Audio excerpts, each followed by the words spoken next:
Hello friends, কেমন আছো বন্ধুরা? আশা করি সকলে ভালো আছো। আজকে আমার 12 টনের গাড়ি লোডিং করছে সাগরদিঘি মণিগ্রামের ভেতরে চালতাবাড়ি ঘাট বলে একটা জায়গা আছে, তো সেই চালতাবাড়ি ঘাট থেকে তো শাকালু লোডিং করছে, যাবে বিহার মতিহারি। তো এই যে আলুর প্যাকেটে মালগুলো ভরা আছে না 1.5 পেটিতে, তো এক একটা পেটি বস্তার ওজন ওই 60 থেকে 62 কিলো। তো এই শাকালু আমাদের মুর্শিদাবাদে ভালোই চাষ হয়, তারপরে সমুদ্রগড়ে হয়।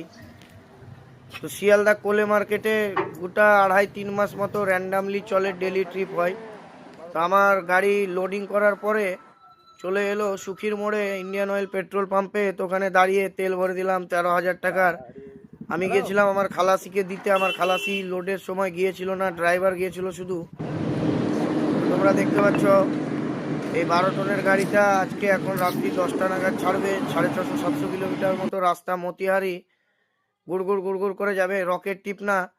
এই আলুর মার্কেটটা শিব পুজোর অকশনের বাজারের জন্য যাচ্ছে। আলুর মার্কেট হবে 12 তারিখ থেকে শুরু, 15 তারিখে পুজো। তো ওই 12, 13, 14 তারিখে ভালো বিক্রি হয় আর কি।